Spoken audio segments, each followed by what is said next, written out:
Hi guys, आपको लिए चलते हैं एक और बेहतर एक्सपीरियंस के लिए। अगर आप तैयारी कर रहे हैं CDS 1 2023 के लिए तो मेरी तरफ से थोड़ा सा टाइम मैनेजमेंट टिप्स और कैसे हर क्वेश्चन को एक अच्छे ढंग से कम समय में फिनिश किया जाए, यानी कि जो टाइम स्केड्यूलिंग है, जो टाइम एलोकेशन है, तो उसको फॉलो अप करते हुए अपना पूरा पेपर टाइम से फिनिश करना। पूरा paper means if you know the solution to all 100 questions then we need to finish all 100 questions within given time.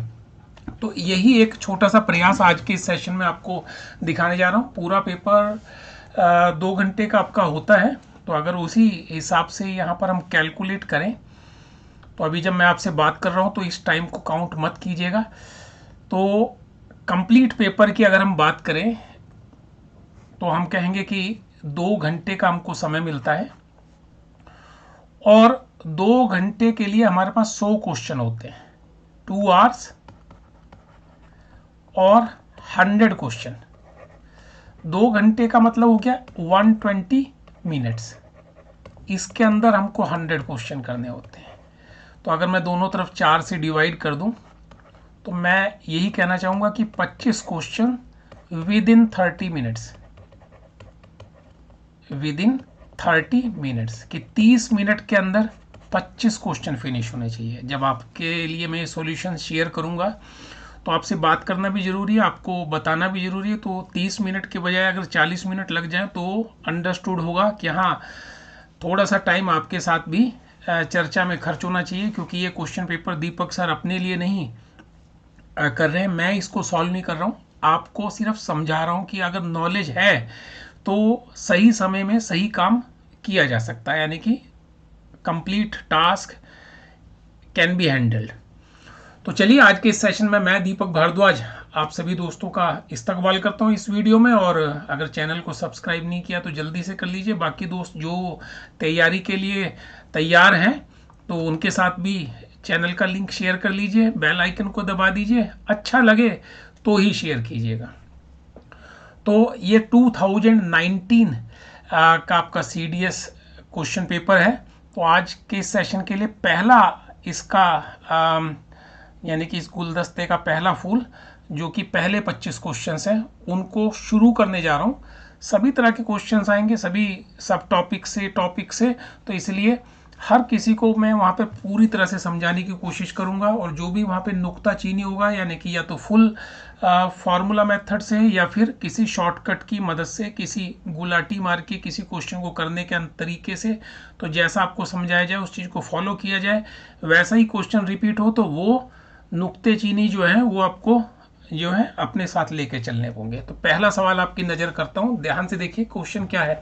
What is the reminder, अब मेरा समय शुरू कीजिएगा। What is the remainder when 17 raise to the power 29 plus 19 raise to the power 29 is divided by 18। देखिए दोनों का सम है, तो दोनों को अलग अलग 18 से डिवाइड कीजिए। अब बाजार में हम 17 रुपये हमारी जेब में अगर हैं और 18 रुपये की कोई वस्तु है, तो हम खरीदते समय क्या करेंगे, दुकानदार से कह देंगे भाई 1 रुपया उधार कर ले, अगली बार दे देंगे।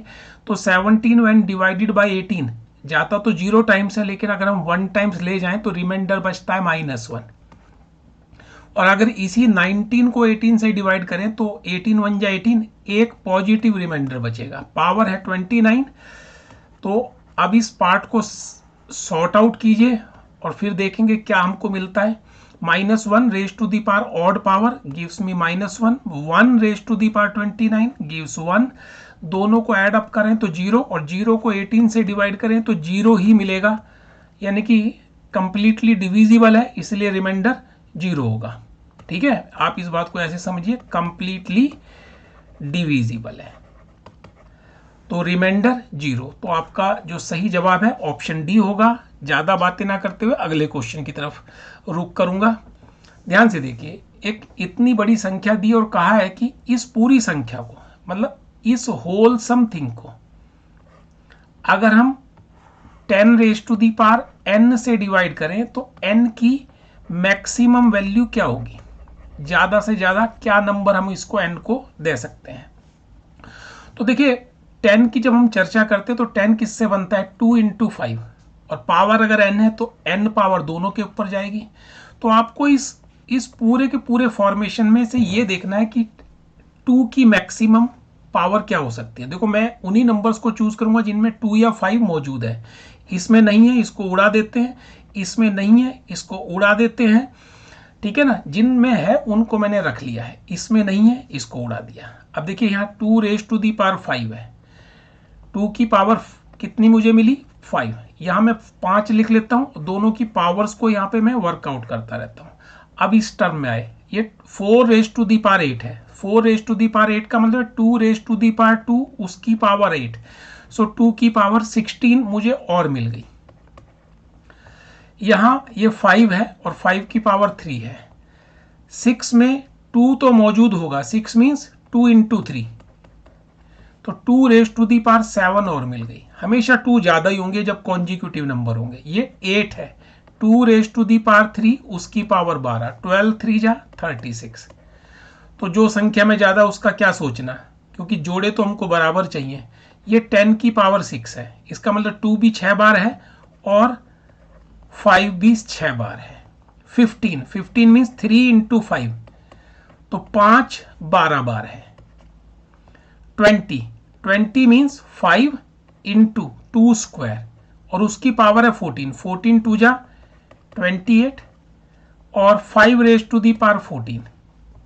22 की बात करें तो 2 × 11, 2 की पावर भी 11 और 11 की पावर भी 11। 11 से हमको कुछ काम नहीं है। अब इस लास्ट नंबर को देख लेते हैं, 5⁻2 25, उसकी पावर 15, तो 5 की पावर कितनी आई 30।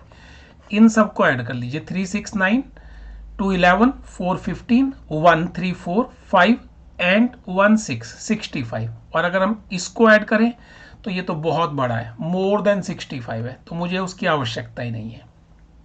2 की जो पावर्स हैं, पावर ऑफ 2 पावर ऑफ 5 से अधिक है, तो मेरे लिए कौन सा नंबर चूज करना है 5, क्योंकि इसके अंदर मोर देन 65 है, तो 65 तो मिल ही जाएगा ना, तो n विल बी 65। तो सही जवाब क्या है ऑप्शन ए। आगे बढ़ते हैं। क्वेश्चन नंबर 3 क्या पूछ रहा है, how many pairs A and B are possible in the so called number if the number is divisible by 9। और ये गिवन है कि लास्ट डिजिट जो नंबर की होगी वो ऑड होगी, यानी कि ये गिवन है कि b जो है वो ऑड वैल्यू होगी। ऑड वैल्यू का मतलब है b can be 1, b can be 3, b can be 5 7 और 9।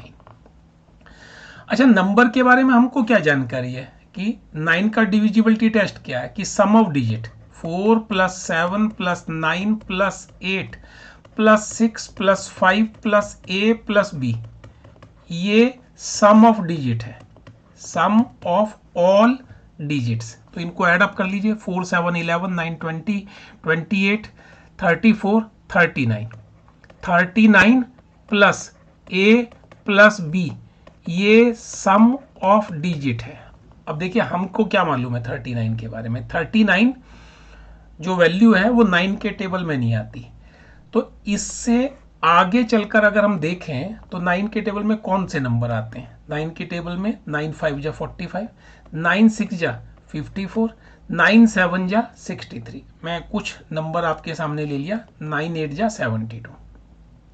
अच्छा, ए और बी का मैक्सिमम सम, ए और बी का मैक्सिमम जो सम है वो कितना हो सकता है 18, क्योंकि 9 से बड़ा नंबर तो हम ए और बी को दे ही नहीं सकते इंडिविजुअली। तो अगर मैं इसके हिसाब से देखूं तो ए और बी का सम क्या मिलेगा, 45 में से 39 कम कर दीजिए 6, इसमें से कम करूं तो 15, इसमें से कम करूं तो 24। ये तो संभव ही नहीं है, तो ये भी संभव नहीं होगा। तो एक बात तो पक्की आ गई कि ए और बी का सम एक बार 6 लेकर चलते हैं। अब 6 लेते हैं तो b के लिए कंडीशन है कि b ऑड होना चाहिए, तो अगर b को 1 लेते हैं तो a 5 संभव है, b को 3 लेते हैं तो a भी 3 संभव है। 2 पेयर्स अपने को यहाँ पे मिलते हैं, और अगर 5 लेते हैं तो a की वैल्यू 1, बस और तो कुछ नहीं ले सकते। अब एक और केस है, a और b का सम 15, तो अगर मैं b को 1 लेता हूं तो a 14, ये तो संभव ही नहीं है। b को 3 तो इसको 12, ये भी संभव नहीं है। इसको अगर 5 लिया जाए तो ये 10, नॉट पॉसिबल। 7 लिया जाए तो ये 8, और 9 लिया जाए, ठीक है, तो ये 6। तो 2 पेयर्स आपको यहां पर मिल गए, 3 यहां 2 वहां, तो टोटल 5 पेयर्स जो हैं वो पॉसिबल है। तो आपका जो सही जवाब है वो,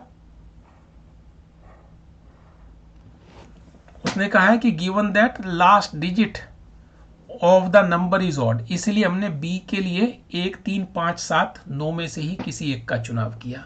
अब नेक्स्ट क्वेश्चन के लिए चलते हैं, उम्मीद करूंगा कि आपको क्लियर होगा। बहुत ही खूबसूरत क्वेश्चन है। तो पहले इस सवाल के ऊपर बात करते हैं। देखिए, सवाल में उसने कहा है कि इस मल्टीप्लिकेशन को कंसीडर करो, और ये कहा है कि in decimal notation A B C D E F ये सब डिजिट है, यानी कि 0, 1, 2, 3, 4, 5, 6, 7, 8, 9, what are the values of these हमसे पूछा गया है। देखिए, जब भी मुझे किसी नंबर को 999 से मल्टीप्लाई करना होता है तो हम क्या करते हैं, मैं पहले सवाल लिख लेता हूँ। 999 into A B C is equals to D E F 132, इसका मतलब हो गया 1000 minus 1 into A B C D E F 132। चलिए इसे मल्टीप्लाई कर दीजिए, 1000 ए बी सी। अब जब ए बी सी को 1000 से मल्टीप्लाई करते तो ये नंबर नहीं मिलता, बल्कि जो भी ए बी सी, ये 3 डिजिट का जो भी नंबर था उसके पीछे 3 जीरो लग जाएंगे। 1000 से मल्टीप्लाई ऐसे ही होता है, minus A B C is equals to D E F 132। अब एक काम कीजिए, इसको इधर ले आइए और इसको इधर ले जाइए, तो क्या मिला आपको, ए बी सी 000, और इसमें से सब्ट्रैक्ट करना है हमको डी ई एफ 132, और माइनस करने के बाद हमको मिलना चाहिए ए बी सी। आप जरा सा ध्यान से देखिएगा, यहां सब्ट्रैक्ट कैसे करेंगे, कैरी फॉरवर्ड करेंगे, इसमें से एक बोरो करेंगे, ये बचेगा c माइनस 1, ये बन जाएगा 10, यहाँ 9 बचा, बोरो कर लिया, यहाँ 9 बचा, यहाँ 10 हो गया, 10 माइनस 2 8, c होना चाहिए 8, 9 माइनस 3 b होना चाहिए 6, 9 माइनस 1 a होना चाहिए 8। जब आपको ए बी सी की वैल्यू मिल गई तो यहाँ भी पुटअप कर दीजिए, 8, 6, 8, c 8 है, तो c माइनस 1 क्या हुआ, 7। अब यहाँ तो कुछ नहीं बच रहा है, तो 0 0 बचना चाहिए, तो 7 माइनस एफ 0 कब आएगा, जब f 7 हो। 6 माइनस e 0 कब आएगा, जब e 6 हो। और 8 माइनस d 0 कब आएगा, जब d 8 हो। तो डी ई एफ आपको वैल्यू निकालनी थी ना, A B C D E F, तो ए बी सी की वैल्यू है 8, 6, 8, और डी ई एफ की वैल्यू है 8, 6, 7। तो सही जवाब है ऑप्शन डी। सवाल बहुत अच्छा था, अदरवाइज भटकते रहते कि क्या करें क्या ना करें, ये कैसी मुश्किल है। तो उस मुश्किल से, मतलब हर सवाल में कुछ ना कुछ गड्ढा या कुछ ना कुछ लूप होल जरूर होता है, जिसकी मदद से उस सवाल को बेहद सुगमता के साथ, बेहद आसानी के साथ आप परफॉर्म कर सकते हैं। देखिए नेक्स्ट क्वेश्चन है, कहता है A B C started from a point at 5 PM। ये स्टार्टिंग पॉइंट है, ए बी सी तीनों ने अपनी यात्रा शुरू करी, इसने 5 बजे, इसने 6 बजे, इसने 7 बजे। ए बी सी, और क्या कहते हैं, इनकी स्पीड क्या रही, 60 kilometre per hour, 80 kilometre per hour, x kilometre per hour. If all the 3 met at another point at same time, पहुंचे तीनों एक ही वक्त पर है, तो ये सबसे पहले इसने यात्रा शुरू की। तो अगर हम ये माने कि यार इसने t आवर्स लिए, तो दूसरा तो इसके 1 घंटे बाद चला था, उसने t-1 आवर्स लिए। नेक्स्ट और 1 घंटे लेट चला तो इसने t-2 आवर्स चले। डिस्टेंस तो फिक्स है ना, ये तो फिक्स है डिस्टेंस, तो डिस्टेंस की वैल्यू क्या होनी चाहिए, 60 times T, speed into time, या फिर 80 टाइम्स t-1, या फिर x टाइम्स t-2। तो एक काम कीजिए, इन दोनों को कंपेयर कर लीजिए, 0 to 0 कैंसिल, 2 3 जा, 2 4 जा, तो ये क्या बना 3t, 4t minus 4, 4t minus 3t t is equals to 4। तो t की वैल्यू तो 4 आ गई। अब आप एक छोटा सा काम कीजिए, इनमें से किसी दूसरे पेयर को आपस में इक्वेट कर लीजिए। तो अगर मैं इक्वेट करता हूँ 60t is equals to x times t-2, first और थर्ड पेयर को t की वैल्यू 4 पुट कर दूं इसमें, तो 64 जा 240, और x इंटू 4 माइनस 2 2, तो x की वैल्यू होगी 120। यानी कि वही दूरी सेम बाकी दोनों दोस्तों के समान समय में, मतलब एक ही टाइम पर आगे पहुंचने के लिए तीसरे व्यक्ति को अपनी स्पीड 120 किलोमीटर प्रति घंटा रखनी होगी। यानी कि option A is the correct answer. Moving to next. आगे देखिए, क्वेश्चन बहुत ही बढ़िया है। कह रहा Priya's age was cube of an integral number different from 1 4 years ago। अगर हम प्रिया का ये प्रेजेंट डे रखें कि आज के दिन प्रिया की एज जो भी है, ठीक है, तो अगर आज के दिन प्रिया की एज t ईयर्स है तो 4 ईयर्स अगो कितनी रही, 4 ईयर्स अगो कितनी होगी t-4, एंड आफ्टर 4 ईयर्स कितनी होगी t+4। ऐसा ही तो होगा। अब वो आपसे पूछ रहा है how long should she wait so that her age becomes square of number in previous year and cube of number in next year. अब देखो, उसने हमसे शुरुआत में क्या कहा कि प्रिया की age cube of an integral number है जो कि 1 से डिफरेंट है, यानी कि यहां जो एज है वो परफेक्ट क्यूब है और ये जो है वो परफेक्ट स्क्वायर है। अब देखिए, प्रिया अगर एक छोटी बच्ची है तो 1 का क्यूब 1, ये आप याद रखिए, 2 क्यूब 8, 3 क्यूब 27। अब 1 को तो उसने मना किया तो मैं छोड़ रहा हूँ, नेक्स्ट नंबर पे ट्राई कर रहा हूँ कि शायद ये हो। Let's check. तो अगर मैं इस एज को परफेक्ट क्यूब के तौर पर 8 ले लूँ तो आज प्रिया की उम्र क्या होगी, 8 and 4 12, और 4 साल के बाद कितनी होगी 16, 8 12 और 16। तो देख लीजिए ये परफेक्ट क्यूब बन गया। किस्मत है, जिस पहले नंबर को ट्राई किया उसने काम कर दिया। अगर ये ना काम करता तो मैं 27 के साथ वर्कआउट करता, और फिर 27 अगर ये है तो ये 4 साल जोड़कर 31 आता, ये 4 साल जोड़कर 35 आता, और 35 परफेक्ट स्क्वायर नहीं होता, तो उसको डिस्कार्ड करते हैं और इसी तरह से गेम को आगे बढ़ाते हैं। अब आपसे हमसे वो पूछ रहा है कि how long should she wait so that her age become square of a number in previous year and cube of a number in next year. तो देखिए यहाँ पर 4 ऑप्शंस हैं। अगर हम प्रिया की प्रेजेंट एज की बात करें, वो 12 साल है, कितने साल का वो इंतजार करे, 7 साल का, तो 7 साल के बाद उसकी एज कितनी होगी, 7 इधर जाना 7 इधर जाना, तो ये 5 और ये 19। और उसने कहा है कि so that her age becomes square of a number in the previous year and cube of a number in the next year. तो अगर मैं प्रीवियस ईयर की बात करूं, प्रीवियस ईयर की, तो वो 4 है, ठीक है, और यहां पर नेक्स्ट ईयर की वो 20 है। तो मैंने कहा कि ठीक है, अगर मैं इस 12 साल का इंतजार करूं तो 12 + 12 24, और 12 - 12 ये तो 0 हो जाएगा। नेक्स्ट देखते हैं 12 + 14, ठीक है, अगर मैं 14 ईयर्स का देखूं तो 14 ईयर्स के बाद कितनी एज होगी इसकी, 26। इधर वाला तो फंडा ही छोड़ दीजिए, ठीक है, इसको तो आपको कैलकुलेट करने की जरूरत ही नहीं है। और अगर 21 ईयर्स का इंतजार करें तो 12 + 21 33, अब इनका नेक्स्ट और इनका प्रीवियस चेक कीजिए। इसका प्रीवियस क्या होगा 18, इसका प्रीवियस 23, इसका प्रीवियस 25, इसका प्रीवियस 32, इनका नेक्स्ट ईयर 27, 25, 20 और 34। अब उसने कहा था कि प्रीवियस ईयर में वो स्क्वायर होना चाहिए, परफेक्ट स्क्वायर, नेक्स्ट ईयर में परफेक्ट क्यूब होना चाहिए। तो वो ये दो नंबर है 25 और 27, ये परफेक्ट स्क्वायर है और ये परफेक्ट क्यूब है। तो सही जवाब जो है वो आपका 14 ईयर्स है।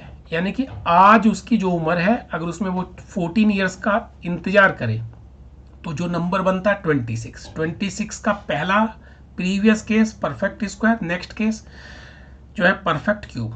तो ये आपके सवाल का सही जवाब है। थोड़ा सा मेहनत करनी होती है, कई बार कोई चीज़ नहीं आपको फर्स्ट टाइम देखने को मिलती है, तो उस केस में आप थोड़ा सा पेशेंस होके साथ काम करें तो काम भी बन जाएगा और निराशा हाथ नहीं लगेगी। नेक्स्ट क्वेश्चन देखते हैं। कह रहा है which of the following statement is not true. देखिए ऐसे क्वेश्चन जब भी आए तो पहले पहचान लीजिए इज नॉट ट्रू, मतलब आपको झूठा ढूंढना है कि कौन झूठा है, ठीक है ना, झूठा पकड़ना है, झूठा कौन, ठीक है, ये क्लियर होना चाहिए। कह रहा difference of two prime numbers both greater than 2 is divisible by 2। अरे भाई 2 से बड़ा प्राइम नंबर तो ऑड ही होते हैं, ओनली ऑड, तो उनका जो डिफरेंस है वो तो 2 से डिविजिबल होगा। ये तो बात सच है, ट्रू है। कह रहा for two different integers m n and a prime number p if p divides the product. अच्छा p m और n के प्रोडक्ट को p डिवाइड करता है, ठीक है, और कहा है कि p प्राइम नंबर है, p प्राइम नंबर है। तो यार प्राइम नंबर किसी ना किसी का फैक्टर तो होगा, या तो m का होगा या n का होगा। वही ये कह रहा है कि p डिवाइड्स ईदर m और n, तो ये बात भी सच है, किसी का तो सगे वाला होगा।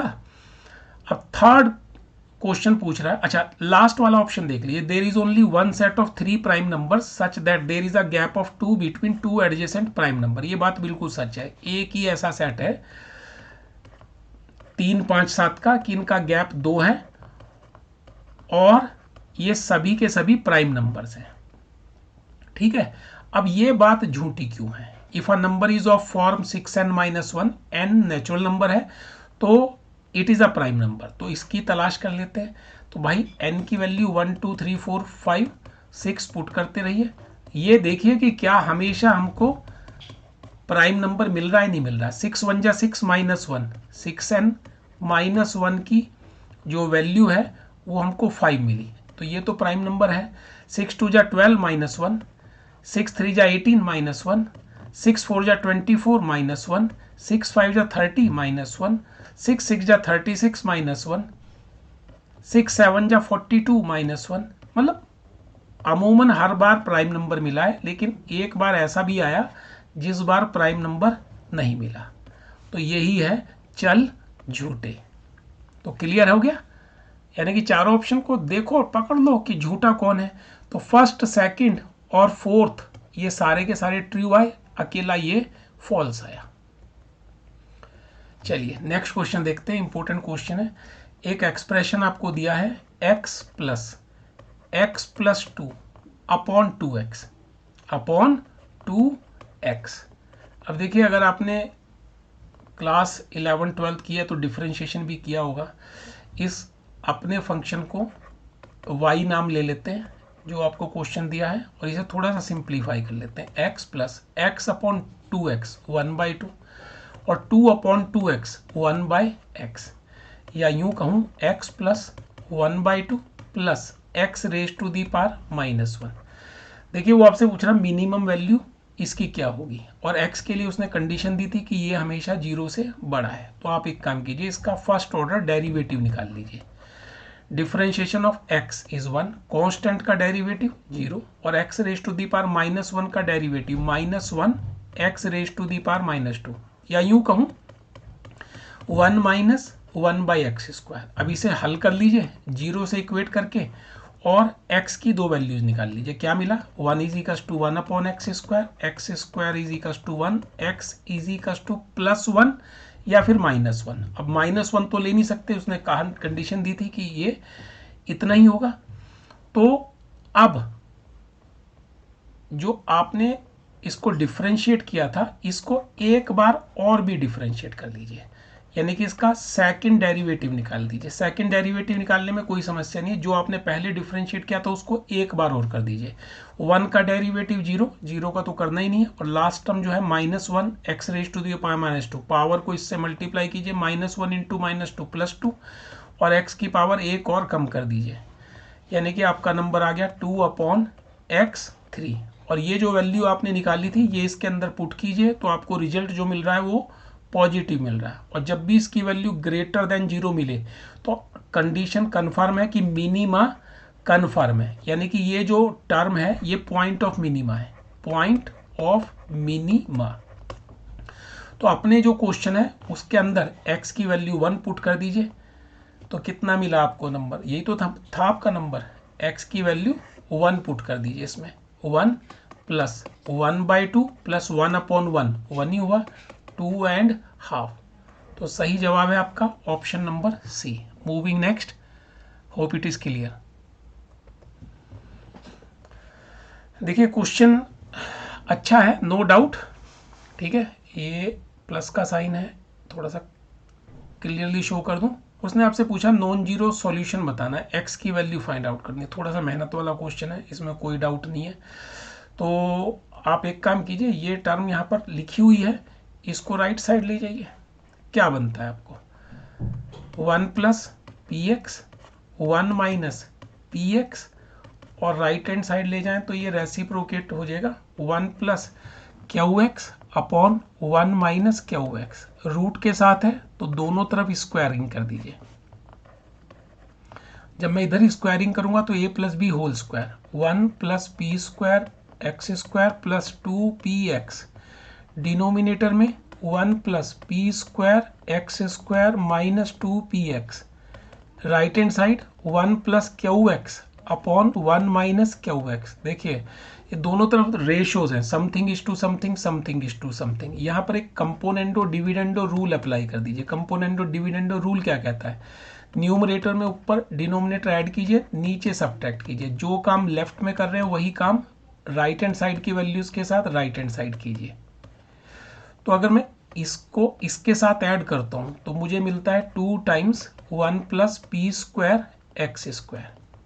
रिलैक्स होके कीजिएगा, मेरा अनुभव है आपका शायद कम हो, तो इसलिए थोड़ा सा संकोच के साथ आराम से इन दोनों को ऐड अप किया तो आंसर आ गया 2, और इसमें से इसको माइनस किया तो आंसर आ गया 2qx। 2 से 2 कैंसिल, 2 से 2 कैंसिल।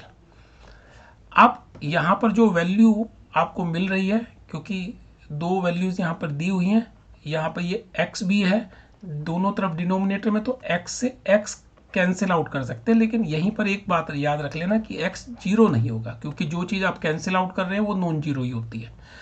अब क्रॉस मल्टीप्लाई कर लीजिए, क्या मिल रहा है आपको यहाँ पर क्रॉस मल्टीप्लाई करने पर,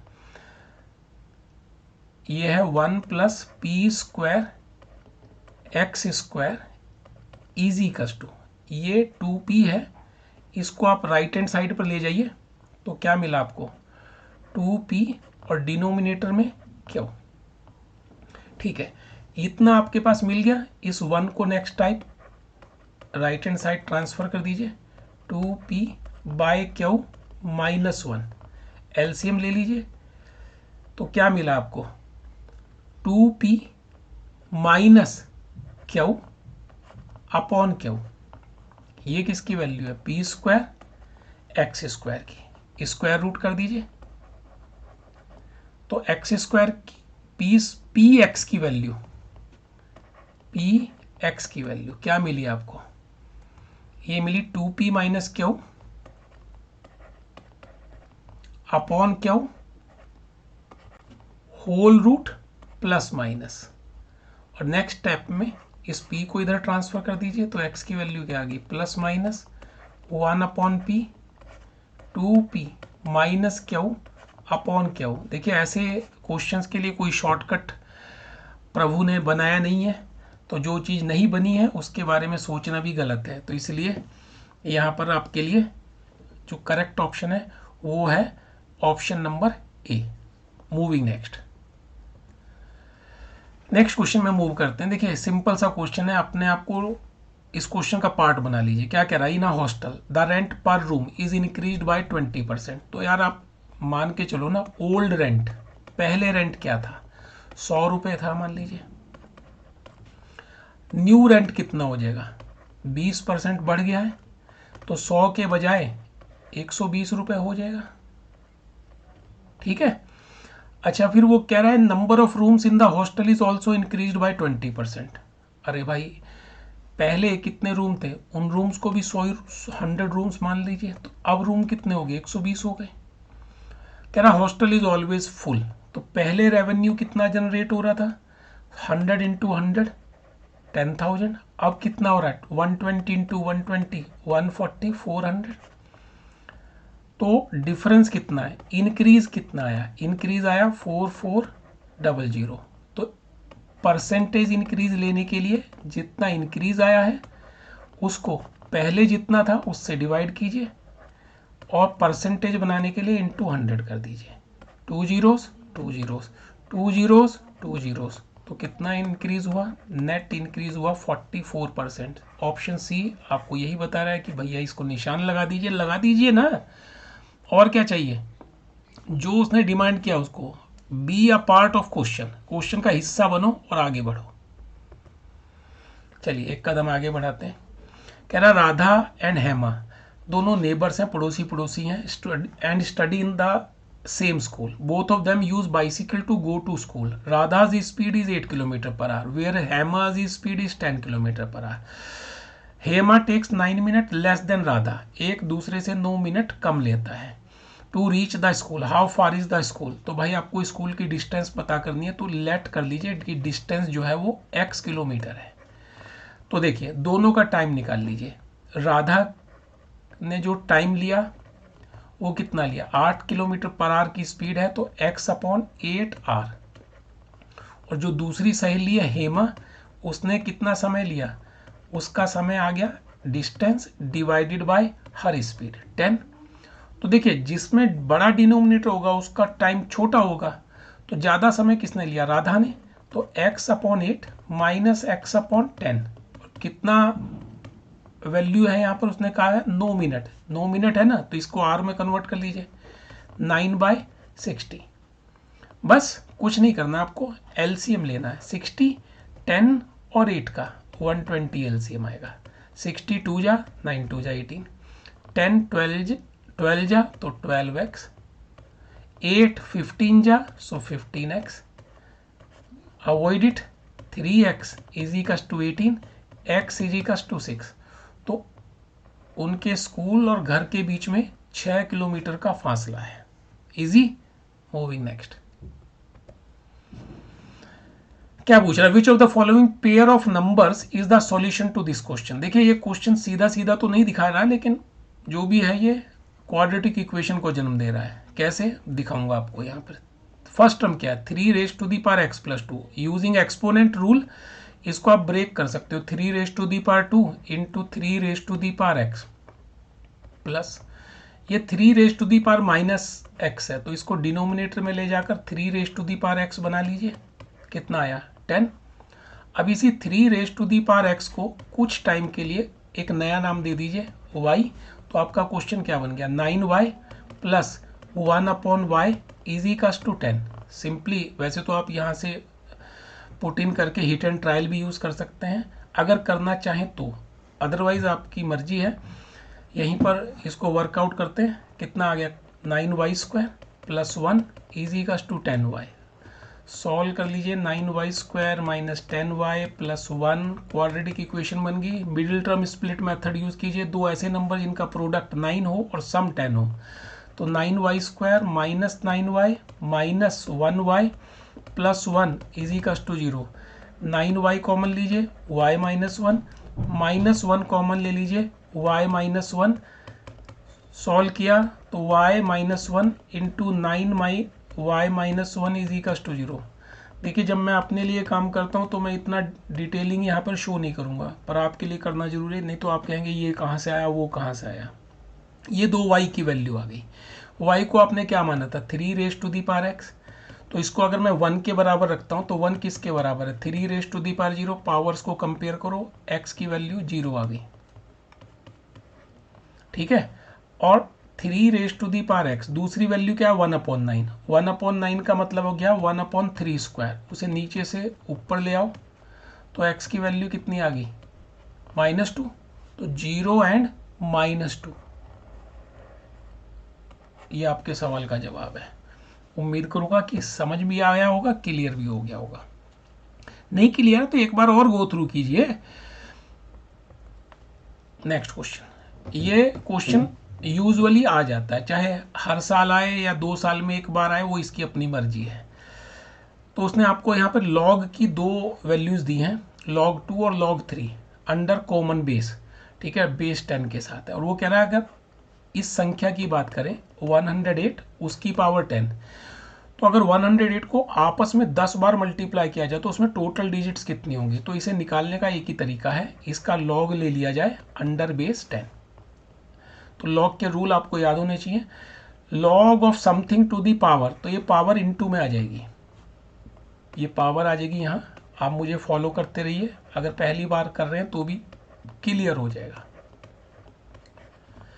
इस 108 को फैक्टराइज कर लीजिए, 2 54 जा 2 27 जा, 27 का मतलब है 3 × 3 × 3, तो 3 raise to the power 2, 2 raise to the power 3 raise to the power 3, 2 raise to the power 2, इसका लॉग निकालना है हमको।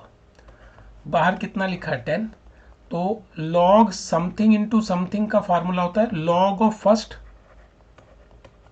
Plus log of second. Rule अब भी वही है, बेस 10 था यहाँ पे, ये जो पावर है ये यहाँ से हट के आगे इंटू आ जाएगी, ये भी यहाँ से हट के आगे आ जाएगी, और जो बाहर 10 था उसको यहीं रहने दीजिए। अब इनकी एक्चुअल वैल्यूज पुट कर दीजिए। log 2 की वैल्यू 0.301 थी, उसे 2 से मल्टीप्लाई करके लिख दीजिए 0.602। log 3 की वैल्यू को भी 3 से मल्टीप्लाई करके लिखिए, 3 7 जा 21, 3 7 जा 21 23, 3 4 जा 12 2 14। दोनों को ऐड अप कर लीजिए, कितना आया 1 2 3 0 3 3 6 4 10 1 एंड 1 2। 10 से मल्टीप्लाई कर दीजिए, सिर्फ डेसिमल शिफ्ट हो जाएगा 20.33। ये नंबर कंप्लीट तो है नहीं, होल नंबर या नेचुरल नंबर तो है नहीं, तो ये आधा अधूरा नंबर है ना, तो नेक्स्ट टू दिस जो नेचुरल नंबर है उसको याद कर लीजिए, कितना है 21, तो इसके अंदर टोटल 21 डिजिट होगी, 21 डिजिट्स होंगी। अगर ये पूरा 20 आता, सपोज 20 ही आता, तो हम 20 ही बोल देते आंसर, लेकिन अगर कुछ भी आए, चाहे 20.001 क्यों ना आए, हम उससे नेक्स्ट कंप्लीट नंबर पर जाएंगे। उम्मीद है पहली बार भी कर रहे होंगे तो क्लियर हो गया होगा, नहीं तो डिस्क्रिप्शन बॉक्स में आपके पास टेलीग्राम ग्रुप का लिंक है, जो भी आपकी क्वेरी है वहाँ पर शेयर कर सकते हैं। चलिए नेक्स्ट क्वेश्चन देखते हैं क्या कह रहा है। सम ऑफ 3 प्राइम नंबर्स इज 100। कह रहा है 3 प्राइम नंबर है, पहला नंबर, दूसरा नंबर और तीसरा नंबर, और उनका सम कितना है 100। अरे भाई प्राइम नंबर की अगर दुनिया में जाएं तो 2 अकेला इवन प्राइम नंबर है, रेस्ट जो है वो ऑड है।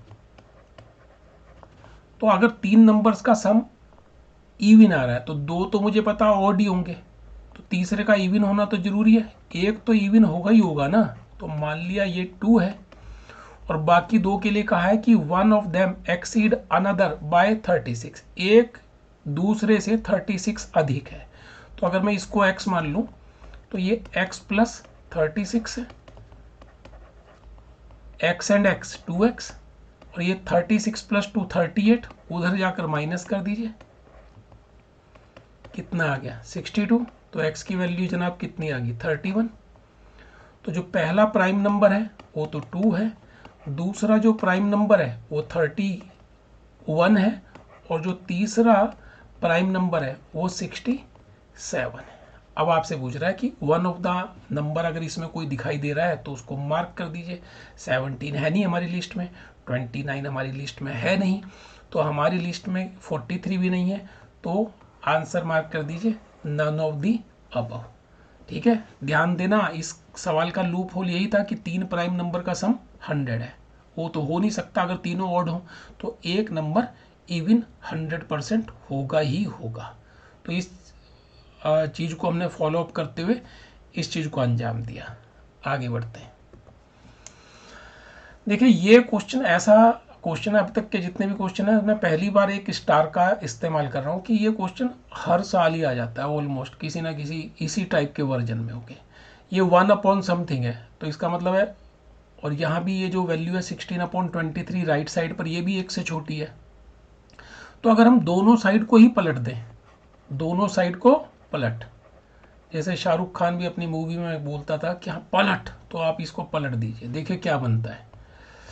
ये बन गया आपके पास a+1/b+1/c+1/2, और राइट हैंड साइड को अगर मैं इसको पलटता हूँ तो ये क्या बनेगा 23/16। इसको ब्रेक कर दीजिए मिक्स्ड फॉर्म में, 16 1 जा 16, 7 रिमाइंडर 16, तो ये बना 1+7/16। तो देखिए भाई एक को तो एक से मैच कर दीजिए, ए की वैल्यू आपको मिल गई यहाँ पर 1, एक तो कन्फर्म हुआ। अब ये जो बचा है इसे भी पलट दीजिए, तो क्या मिला आपको b+1/c+1/2, और इसको पलटेंगे 16/7 को, तो 7 2 जा 14, 2+2/7, 2+2/7, तो इसको कंपेयर कीजिए, तो b की वैल्यू आ गई 2। अब ये जो पार्ट बचा है जो 1 से छोटा है, इसको रेसिप्रोकेट कर लीजिए, तो क्या मिला आपको c+1/2, और राइट हैंड साइड पे इसको रेसिप्रोकेट कीजिए तो 7/2 मिलेगा। 7/2 3 2 3 जा 6 एंड हाफ, तो 3+1/2 ये इससे मैच कर रहा है, तो c की वैल्यू हो गई 3। तो a भी मिल गया, b भी मिल गया, c भी मिल गया। उसने आपसे क्या पूछा, इन तीनों का मीन के लिए क्या करें, तीनों को ऐड कर दीजिए और 3 से डिवाइड कर दीजिए, 336/3 2। This is your answer. Patience रखिए, गेम चेंजर आप ही होंगे, और जब एग्जाम खत्म होगा ना तो आप ही सबसे ज़्यादा खुश होंगे, मुझसे भी ज़्यादा। चलिए अब चलते हैं एक कॉम्प्रिहेंसिव क्वेश्चन पर। देखिए पहले डाटा पढ़ लीजिए, नेक्स्ट 3 क्वेश्चन इसी के ऊपर बेस्ड होंगे, तो मज़े ही मज़े हैं। ठीक है, ध्यान से देखना, हम वेन डायग्राम अगर बनाने की आवश्यकता होगी तभी बनाएंगे, अदरवाइज नहीं बनाएंगे। ठीक है, तो सवाल ही उसने ऐसा दे दिया, कह रहा हु रीड ओनली 1 न्यूज़पेपर, अकेला। तो भाई यहाँ पर वेन डायग्राम तो बनाने की आवश्यकता है, तो जल्दी से बनाइए। उस वेन डायग्राम को बनाने के बाद सारे क्वेश्चन उसी के ऊपर बेस्ड हो जाएंगे। ये बना लिया रेक्टेंगल, यानी कि पूरी पॉपुलेशन 1 लाख जो लोग हैं या न्यूज़पेपर है उसको रिप्रेजेंट कर रहा है। अब इसके अंदर 3 तरह के न्यूज़पेपर हैं, newspaper number 1, newspaper number 2, newspaper number 3। ठीक है, 1 2 और 3। हम यहाँ पे एक्चुअल नंबर के साथ नहीं काम करेंगे, परसेंटेज के साथ काम करेंगे। तो जो लोग तीनों अखबार पढ़ते हैं वो 1% है, जो लोग तीनों अखबार पढ़ते हैं वो सिर्फ 1% है।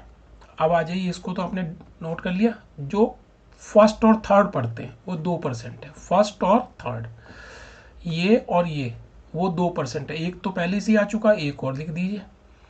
जो सेकंड और थर्ड पढ़ते हैं वो 4% है, ये और ये 4%, तो 1 तो यहाँ पहले से ही है, 3 और लिख दीजिए। जो फर्स्ट और सेकंड पढ़ते हैं दिस एंड दिस वो 8% है, एक तो पहले से लिखा हुआ, 7 और लिख दीजिए। अब फर्स्ट वाले पे जाइए, 10% है, 7 8 9, एक और। थर्ड वाले पे जाइए, 5%, 1 2 3 5, इसमें तो कुछ नहीं आएगा। और थर्ड सेकंड वाला 30% है, 7 3 10 और 1 11, तो यहाँ 19%। ये परसेंटेज का गेम है। अब वो जो सबसे पहला सवाल आपसे पुटअप कर रहा है, इसी वेन डायग्राम को देखकर तीनों के तीनों आंसर आपको देने हैं। उसने कहा कि what is the number of people who read only 1 newspaper, यानी कि वो इनकी चर्चा कर रहा है जो सिर्फ एक ही पढ़ते हैं। 1 और 19 20, ये तो 0 ही है, तो 20%। अब 1 लाख का 20% क्या होगा, 20,000। मार्क कर दीजिए। अगला सवाल पढ़ेंगे लेकिन वेन डायग्राम यही देखेंगे। कह रहा what is the number of people who read at least 2 newspaper, कम से कम 2 न्यूज़पेपर जो पढ़ते हैं। तो जो कम से कम 2 न्यूज़पेपर पढ़ते हैं, इसका मतलब 2 भी चलेंगे और तीनों भी चलेंगे, ठीक है। तो यानी कि वो किसकी बात कर रहा है, जो दोनों पढ़े, यानी कि इसकी बात कर रहा है। ये वो लोग हैं जो 2 न्यूज़पेपर पढ़ते हैं, ये भी 2 न्यूज़पेपर पढ़ते हैं, ये भी 2 न्यूज़पेपर पढ़ते हैं और ये तीनों पढ़ते हैं। तो 7 और 3 10 और 1 11 और 1 12%। तो 12% 1 लाख का कितना होगा, 12,000। तो ये आपका आंसर है। तीसरा भी क्वेश्चन पढ़ लेते हैं। What is the number of people who do not read any of these 3 newspaper. कितने लोग ऐसे हैं जो कोई अखबार नहीं पढ़ते। तो आप एक काम कीजिए, वेन डायग्राम में परसेंटेज को काउंट कर लीजिए कितना है। देखिए सेकंड के अंदर तो पूरा 30% है, सेकंड के अंदर 30%, 30 और 1 31 और 1 32, 32%, टोटल मिला के 32% हुआ। तो 100 में से 32 कम कर दीजिए, 68% ऐसे हैं जो कोई भी न्यूज़पेपर नहीं पढ़ते। तो ये आपके सवाल का जवाब है। अब ऐसा तो नहीं है ना कि वो नहीं पढ़ते, लेकिन हो सकता है पड़ोसी से मंगाते हैं। बंटी जा जरा पास वाले गुप्ता अंकल को बोलना कि अपना न्यूज़पेपर दे, मुझे एक खबर देखनी है। तो ये भी एक अंदाज हो सकता है भाई, पर हाँ आंकड़ों के हिसाब से हम उनको नहीं वालों में काउंट करेंगे। चलिए अगला क्वेश्चन देखते हैं। What is the unit place digit in the expansion of this. देखिए भाई ऐसा कभी भी सवाल आया यार कि इसकी पावर 7 की पावर 73 है। अगर 7 के बजाय ऐसा भी क्वेश्चन होता कि 107 की पावर 73 है, तो इन दोनों डिजिट्स का कोई काम नहीं है, तब भी हम यूनिट प्लेस को ही देखते हैं। अब 7 के बारे में एक फैक्ट देख लीजिए। 7 रेज टू दी पावर 1 7 से एंड होती है, 7 रेज टू दी पावर 2 49 9 से एंड होगी, 7 raise to the power 3 further 3 से मल्टीप्लाई होगा तो 7 9 जा 63। एक बार और करेंगे तो 1 से और 5वीं बार में पैटर्न रिपीट हो जाता है, ठीक है, मतलब पैटर्न रिपीट 4 के बाद पैटर्न रिपीट हो जाता है। तो आप 73 को देखिए, 73 को 4 से डिवाइड कर दीजिए, कितना आया। क्वेश्चन के ऊपर मत जाइए क्या आया क्या नहीं आया, बस रिमाइंडर के ऊपर चर्चा कीजिए। रिमाइंडर कितना है, 1 है ना, तो अगर रिमाइंडर 1 है तो इसको फॉलो कीजिए, ये जो पावर है वो रिमाइंडर के ऊपर वर्कआउट कीजिए। तो एंड किससे होगा, 7 से। आपका आंसर हर बार कुछ भी हो, किसी की पावर भी कुछ हो, आप बस सिर्फ उसको 5वीं बार में वो रिपीट होगा ही होगा, और बस उसको डिवाइड कीजिए, हमेशा 4 से ही डिवाइड कीजिए। जो भी आए रिमाइंडर जितना बचता है उसको यहाँ पर इन 4 स्टेप्स में से देख लीजिए। अगर 1 आए तो ये इससे एंड होगा, 2 आए तो इससे एंड होगा, 3 आए तो इससे एंड होगा, 4 आए तो इससे एंड होगा। हर किसी के लिए जो भी उसके फर्स्ट 4 स्टेप्स हैं। चलिए नेक्स्ट क्वेश्चन देखते हैं, बड़ा अच्छा क्वेश्चन है। क्या कह रहा है, n एक पॉजिटिव इंटीजर है और n स्क्वायर प्लस 48 एक परफेक्ट स्क्वायर है। n स्क्वायर प्लस 48 एक परफेक्ट स्क्वायर है, तो मैंने उस इक्वल वाली वैल्यू को k स्क्वायर मान लिया। तो अगर यहाँ पे मैं बात करूँ तो मेरे पास रिजल्ट आता है k square minus n square is equals to 48, ये मेरे पास वैल्यू आती है। तो पूछ रहा what is the number of such n की कितनी ऐसी वैल्यू हो सकती है। तो मैंने कहा कि ठीक है, ये k square minus n square पर फॉर्मूला अप्लाई कर देते हैं, k plus n, k minus n, दो नंबर्स का प्रोडक्ट है 48। अच्छा ये दोनों में k प्लस n बड़ा हो सकता है, k माइनस n छोटा होगा, क्योंकि दोनों ही पॉजिटिव, k और n तो नेचुरल नंबर्स ही है ना। तो अब 48 के पेयर्स बना के देखिए क्या बनते हैं। 48 1 जा 48, 24 2 जा 48, ठीक है, 16 3 जा 48, 12 4 जा 48, इसी प्रकार से 8 6 जा 48। ये आपके पास ऑप्शंस हैं। अगर मैं पहले ऑप्शन को अप्लाई करूं तो k प्लस n की वैल्यू 48 है, k माइनस एन की वैल्यू 1 हो गई। तो अगर मैं यहाँ पर वर्कआउट करूँ तो k की वैल्यू नेचुरल नंबर नहीं मिल रही है। ठीक है, तो इसको अवॉइड कर दीजिए। नेक्स्ट पर चलते हैं। k प्लस एन 24 है और k माइनस एन 2 है। कैंसिल आउट कीजिए, क्या मिला? 2k इज इक्वल टू 26, तो k की वैल्यू 13 मिल गई। k की वैल्यू 13 मिल गई। और अगर k 13 है तो n 11 है। तो ये हमको पहला पेयर मिल गया। इसका यूज़ कर लिया, इसका यूज़ कर लिया। अब नेक्स्ट का यूज़ करते हैं। 16 3 k प्लस एन 16। अब ये भी पहले की तरह डिस्कार्ड हो जाएगा। k minus n 3। तो देखिए अगर मैं ऐड कर दूं तो 2k की वैल्यू 19 आ रही है, तो नेचुरल नंबर तो नहीं मिल रहा ना, अवॉइड कर दीजिए। ठीक है, हो गया। नेक्स्ट पे चलते हैं। k प्लस एन 12 और k minus n 4 add up कर दीजिए। 2k 16, k की वैल्यू कितनी आ गई? 8। अगर k 8 है तो n कितना होगा? क्योंकि इन दोनों का सम 12 है, 4। चलिए अब लास्ट वाले पेयर पर और चल लेते हैं। k प्लस एन 8 और k माइनस एन 6। ठीक है, अब इसका तो बिल्कुल सीधा सीधा क्लियर है। सॉल्व करेंगे तो k 7 आएगा, n 1 आएगा। 7 और 1, तो कितने बंधु पेयर मिले आपको?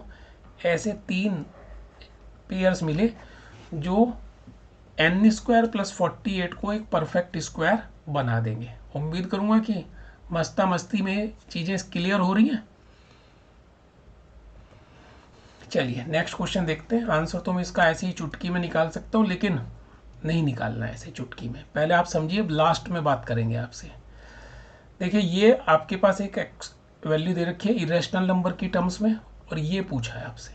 ध्यान से देखना, जो गिवन है मैं उसको कैसे लिखता हूँ।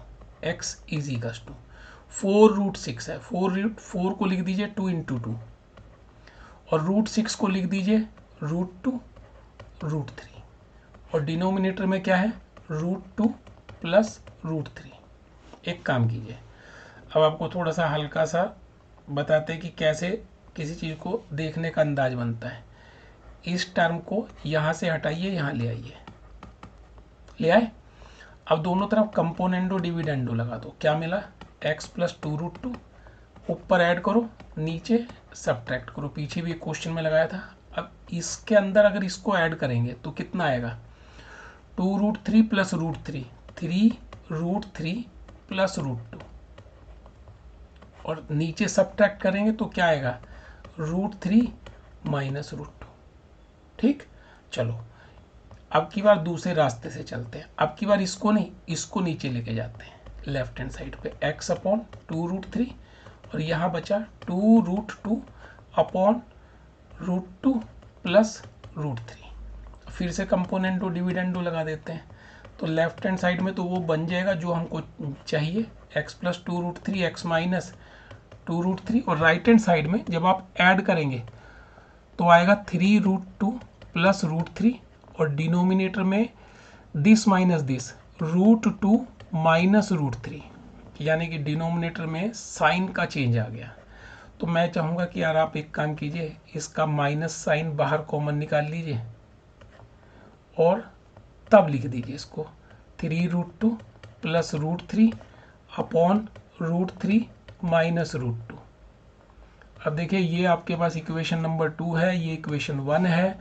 1 और 2 दोनों को ऐड कर दीजिए, तो ये जो वैल्यू है ये तो LHS बन जाएगी, और राइट हैंड साइड में डिनोमिनेटर दोनों का कॉमन ही है, √3 माइनस √2। बाकी पार्ट को लिख लीजिए, क्या है? 3√3 प्लस √2 माइनस 3√2 प्लस √3। अगर मैं ब्रैकेट ओपन कर दूं तो 3√3 minus √3 2√3, √2 minus 3√2 minus 2√2 upon √3 minus √2।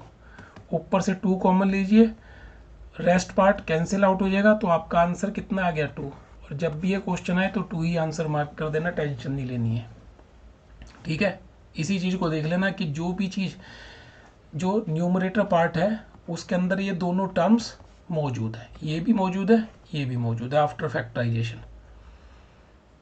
Clear हो गया होगा। ऐसा कोई भी क्वेश्चन दूसरा निकालो, प्रीवियस ईयर क्वेश्चंस में मिल जाएगा और ट्राई करो।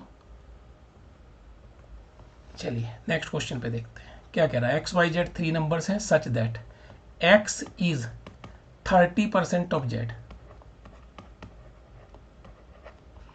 कह रहा है वाई इज 40% ऑफ जेड। इतनी तो बात है। तो एक काम करो, जेड की तो कोई कहानी नहीं है, उसने कहा है कि एक्स पी परसेंट है वाई का, तो जेड को एलिमिनेट कर दो। कैसे एलिमिनेट करना है, कैसे एलिमिनेट करना है, जेड की दोनों वैल्यू निकाल लो। इससे जेड की वैल्यू क्या आई 100 एक्स अपॉन 30, ये जेड की पहली वैल्यू है। और इससे जेड की वैल्यू क्या आ गई 100 बाई 40 वाई। 100 से 100 कैंसिल, 0 से 0 कैंसिल। तो देखो भाई x और y की अगर हम बात करें तो x की वैल्यू क्या आ गई 3/4y, 4 में से 3, y का 4 में से 3। अब 4 में से 3 क्या होता है 75%, 75% ऑफ y। x क्या है y का 75%। तो ये आपके सवाल का सही जवाब। आप कह रहे कि सर अगर ये वाली ट्रिक अपने को याद ना आए एग्जाम में तो क्या करें, ठीक है ना। तो सवाल वाजिब है, क्या करें तो चर्चा कर लेते हैं। तो देखो उसने आपसे पहली चीज बोली थी कि x z का 30%, तो z को ही मान लीजिए कि let z is equal to 100। तो x क्या होगा 100 का 30% 30। चलो एक बात हो गई। अब दूसरी बात चलते हैं, y क्या है 40% ऑफ z। तो 100 का 40% कितना हो गया 40। अब वो आपसे उसने कहा है कि x is p% of y, इतना ही तो बोला है। बस यहाँ पर वैल्यू पुट कर दीजिए, x की जगह 30, y की जगह 40 और ये रहा p%।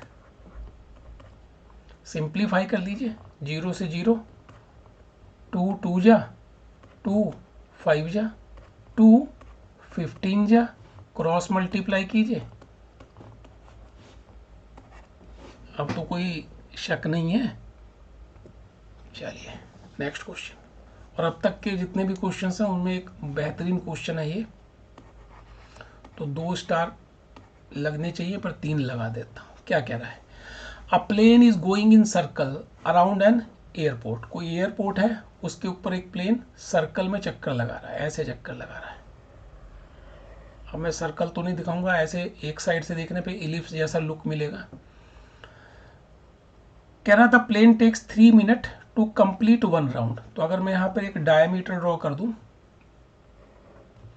तो इसे पूरा एक चक्कर लगाने में 3 मिनट लग रहे हैं। 3 मिनट का मतलब है 63 जा 180 मिनट्स, 180 सेकेंड्स। तो यहाँ से लेके यहाँ तक 90 सेकेंड का समय लग रहा है। उतना ही समय इधर से भी लग रहा है 90। तो कह रहा है angle of elevation of the plane from a point P on the ground. जमीन पर एक पॉइंट P है, तो मान लीजिए ये वो पॉइंट P है जमीन पर। कह रहा है at time t second is equal to that of t plus 30 second.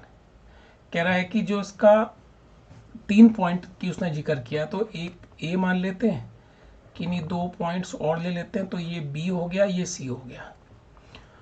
तो उसने कहा कि t सेकेंड पर, t सेकेंड मान लीजिए यहाँ पर प्लेन को चलते हुए t सेकेंड हो गए, और उसके एंगल ऑफ, यहाँ पे उसने कहा है ना कि at time t is equal to that at t plus 30 second. तो ये दोनों जब एंगल इक्वल है तो दोनों पोजीशन जो है एक आइसोसेलेस ट्राइंगल देने वाली होनी चाहिए। तो यहाँ पर जितना एंगल ऑफ एलिवेशन है उतना ही यहाँ पर भी है, t प्लस 30 सेकेंड।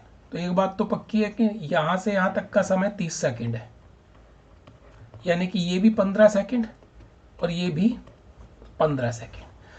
आपसे क्या कहता है at time t plus x the plane flies vertically above the point P, यानी कि at time t plus x वो ठीक A के ऊपर है। मतलब पी के ठीक ऊपर पोजीशन पर है। तो अब आप देख लो ना, ये पूरा टाइम 90 सेकंड था, ठीक है, 90 सेकंड। ये वाला टाइम एक तरह से हो गया 90 + 15 105। और उसने क्योंकि इसे t+x कहा है, t+x, तो अगर ये 105 है, इसमें से 30 कम कर दीजिए तो ये कितना हो गया 75।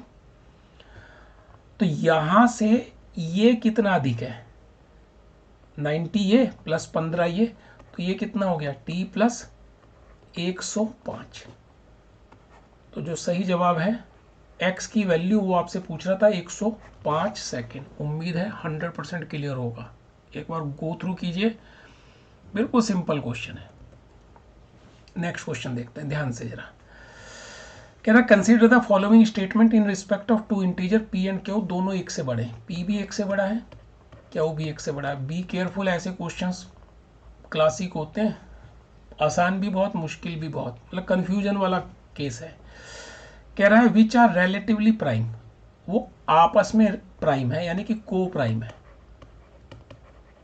ठीक है, मतलब उनमें कोई कॉमन फैक्टर नहीं है। तो कह रहा बोथ p एंड q में भी प्राइम नंबर, दोनों प्राइम भी हो सकते हैं, बिल्कुल हो सकते हैं। अगर मैं 5 और 7 की बात करूं 5 और 7 की, तो दोनों प्राइम भी हैं, और अगर दोनों प्राइम है तो को प्राइम तो होंगे ही होंगे। तो भाई ये बात सच हो सकती है। बोथ p एंड q में भी कंपोजिट नंबर, कह रहा दोनों कंपोजिट नंबर हो, भाई हो सकती है। एक नंबर ले लेते हैं 9 और एक नंबर ले लेते हैं 10, दोनों ही कंपोजिट हैं और दोनों ही आपस में को प्राइम भी है, तो ये बात भी सच हो सकती है। One of p and q में भी प्राइम एंड अदर कंपोजिट, कह रहा एक प्राइम हो दूसरा कंपोजिट हो, ठीक है भाई, एक को 7 ले लेते हैं, एक को 10 ले लेते हैं, तब भी ये को प्राइम रहेंगे, तो ये बात भी सच है। तो तीनों ही बातें सच हो सकती हैं, तो इसलिए ऑप्शन डी को मार्क कीजिए, 1, 2 and 3, all 3 can be true. और देखिए आखिरी सवाल आ गया, ध्यान से देखना, जो स्टैट से क्वेश्चन है। In a class of 100 student average weight is 30 kg, भाई 100 स्टूडेंट हैं और उनका एवरेज वेट 30 kg है। कह रहा है एवरेज वेट ऑफ गर्ल्स, अब देखो यहाँ 100 स्टूडेंट को दो हिस्सों में बांटा गया है। गर्ल्स का एवरेज वेट, गर्ल्स का जो एवरेज वेट है वो है 24 kg, और जो बॉयज़ हैं उनका जो एवरेज वेट है वो है 32 kg। अच्छा, जो पूरे 100 बच्चों का जो एवरेज था उसको इन दोनों के बीच में लिख लीजिए।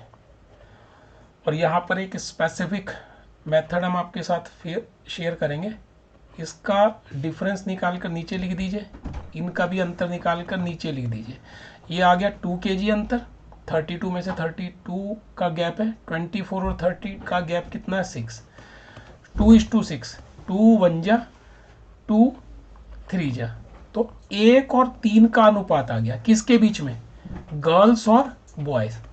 पहला नंबर गर्ल का है, दूसरा बॉय, गर्ल और बॉयज का अनुपात 1 और 3 का आ गया। वो तो आपसे क्या पूछ रहा है, what is the number of girls, लड़कियां कितनी है भाई, तो लड़कियों की संख्या निकालने के लिए लड़कियों का ratio divided by sum of ratio 1 + 3 4, और टोटल बच्चे कितने हैं 100, 4 1 जा 4 25 जा, तो इसका मतलब है गर्ल्स संख्या वाइज 25 है। तो पहला जो ऑप्शन है वो आपका करेक्ट ऑप्शन है। और क्या चाहिए। अब देखिए टाइम देख लेना कि मैंने टोटल टाइम कितना लिया, आपसे बात भी की, आपके साथ जानकारी भी शेयर किया, एनहांस भी किया, बोलना भी पड़ा, कुछ जगह कैलकुलेशन को पूरा डिटेल में भी दिखाना पड़ा। दो कि मैं अपने लिए करूं या आप अपने लिए करें तो आप उसको डिटेल में नहीं करेंगे, तो ये मकसद है ताकि मैं अपनी बात को लिखित रूप में भी और वर्बली भी दोनों तरह से आपके पास पहुंचा सकूं। तो सेशन को एक बार गो थ्रू कीजिएगा और 1 या 2 दिन के बाद गूगल से क्वेश्चन पेपर डाउनलोड करके पहले से लेके 25 क्वेश्चन को एक बार दोबारा कीजिएगा, टाइम को भी मद्देनज़र रख के और स्पीड फैक्टर के साथ, और देखिएगा कि आप 25 में से कितने क्वेश्चन सही कर पाते हैं एक बार सीखने के बाद। कोई भी डाउट हो तो टेलीग्राम ग्रुप डिस्क्रिप्शन बॉक्स से जो है लिंक लीजिए, उस पर जो है कि ज्वाइन कीजिए और अपनी जो भी आपकी समस्या है उसको मेरे तक पहुंचाइए। कमेंट बॉक्स के थ्रू भी आप पहुंचा सकते हैं, और अगर पसंद आए तो दोस्तों के साथ चैनल को शेयर करें, सब्सक्राइब करें खुद भी, और अपनी तैयारियों को एक नया अंजाम तक पहुंचाने की कोशिश करें। आपकी सफलता मेरी सफलता। तो just enjoy my channel zero to infinity. और रेगुलर क्लासेस के लिए आप मेरी ऐप डाउनलोड कर सकते हैं, जहां पर आपको रेगुलर कोर्स मिल सकता है। Crash course for CDS 1 2023 mathematics coming soon.